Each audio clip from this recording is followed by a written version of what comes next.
میرے بھائیوں اور دوستو، کبھی اپنے اندر غور کریں، اپنے اندر جھانک کے دیکھیں، جس کی قرآن مجید یہ دعوت دیتا ہے اَوَلَمْ يَتَفَكَّرُوا فِي أَنفُسِهِمْ۔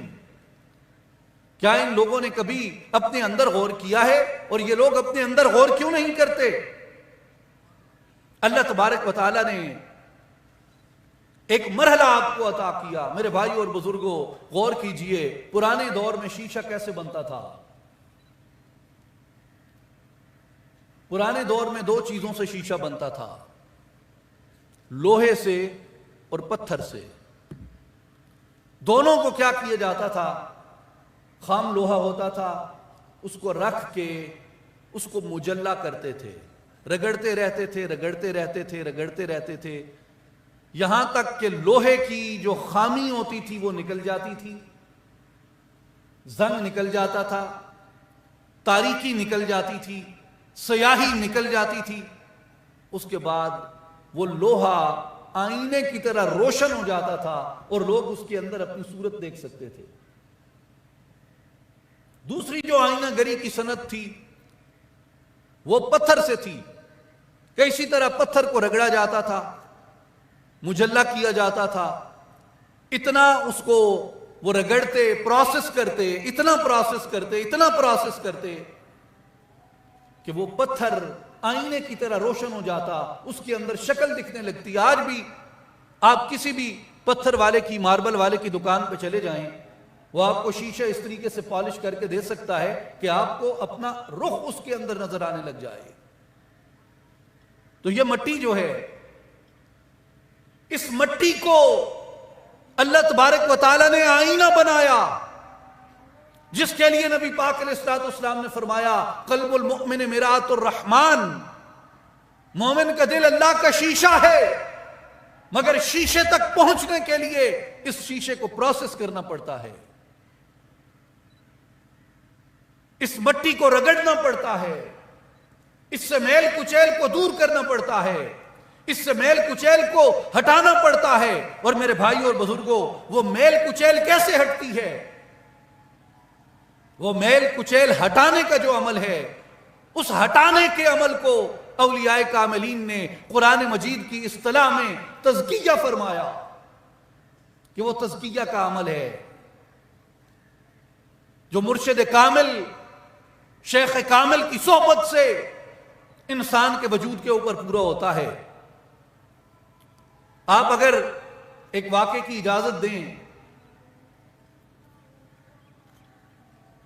ایک شیخ نے ایک جگہ واز کیا، درویش نے کہا کہ لوگوں، کیا یہ سچ ہے کہ لکڑی کی کٹی ہوئی ٹہنی سانپ کھا جاتی ہے؟ کیا یہ سچ ہے؟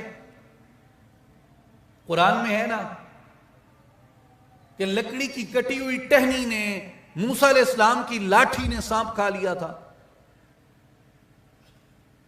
مٹی سے بنائی ہوئی مورت ہوا میں اڑتی ہے، کیا یہ قرآن میں نہیں ہے؟ عیسیٰ علیہ السلام کے ہاتھ سے مٹی کی مورت اڑی، آپ نے دم کیا، وہ پرندہ بن کے اڑی، کیا یہ قرآن میں نہیں ہے کہ ایک نابینا ہو جائے ایک شخص، اس کی آنکھوں کے علاج کے لیے دوسرا شخص اپنا کرتا بھیجتا ہے کہ یہ میرا کرتا لے جاؤ، کپڑے کا ٹکڑا ہے، اس کی آنکھوں پہ لگاؤ، آنکھیں ٹھیک ہو جائیں گی۔ لوہا داؤد علیہ السلام کے ہاتھ میں آتا ہے تو موم کی طرح پگھلتا ہے۔ بزرگوں نے کہا کہ لاٹھی سانپ کھا سکتی ہے مگر ہر لاٹھی نہیں، مورت اڑ سکتی ہے مگر ہر مورت نہیں، کپڑے کا ٹکڑا شفا دے سکتا ہے مگر ہر کپڑے کا ہر ٹکڑا نہیں، لوہا موم ہو کے پگھلتا ہے مگر ہر ہاتھ میں نہیں، لکڑی کو سانپ کھانے کے لیے دست موسیٰ کی ضرورت رہتی ہے، مورت کو اڑنے کے لیے دم عیسیٰ کی ضرورت رہتی ہے۔ کپڑے کو شفا دینے کے لیے لمس جسم یوسف کی ضرورت رہتی ہے، اور لوہے کو موم کی طرف پگھلنے کے لیے دست داؤدی کے اعجاز کی ضرورت رہتی ہے۔ اس لیے تزکیہ خود بخود نہیں ہوتا، بلکہ کسی شیخ کامل کی توجہ کی ضرورت ہوتی ہے۔ مٹی یہی ہوتی ہے۔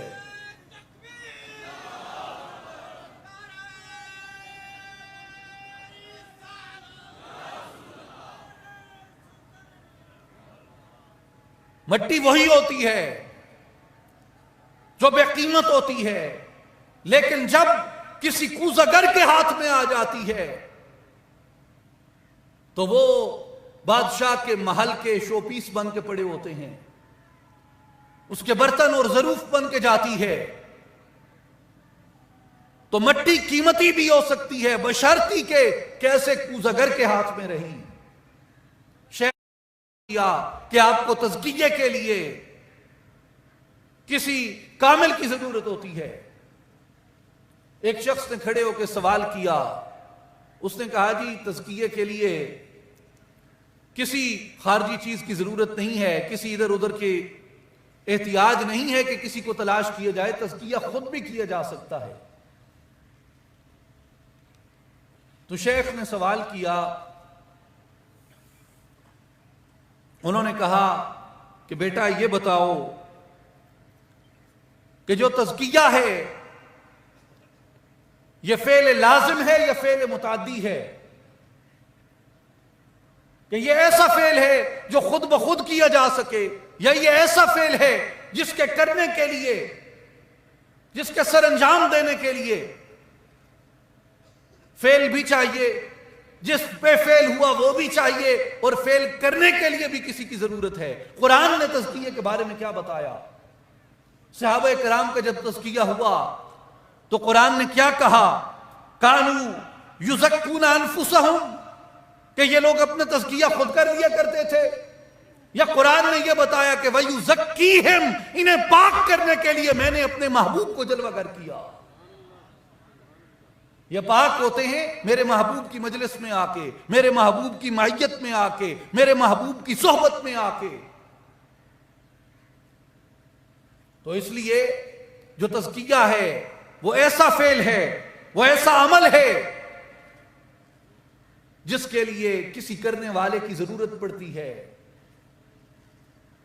مثال کے طور پہ آپ نے خنجر تیز کرنا ہے، چھری تیز کرنی ہے، وہ خود بخود بڑے بڑے تیز ہو جائے گی؟ اس لیے مولانا جلال الدین رومی رحمۃ اللہ علیہ سے منسوب یہ کلام ہے کہ ہیچ چیزیں خود بخود چیزیں نشد، ہیچ خنجر خود بخود تیزیں نشد، مولوی ہرگز نشد مولائے روم، تا غلام شمس تبریزیں نشد۔ فرمایا کہ کوئی چیز خود بخود نہیں بن جاتی، ہر چیز بننے کے لیے بنانے والے کی محتاج ہوتی ہے، اور کوئی خنجر خود بخود تیز نہیں ہو جاتا، اسے تیز کرنے کے لیے کسی کاریگر کی ضرورت ہوتی ہے۔ مولوی ہرگز نشد مولائے روم، روم کا ملا مولائے روم نہیں بنا تب تک جب تک کہ شمس تبریزی کی محبت میں، شمس تبریزی کی توجہ میں نہیں آیا۔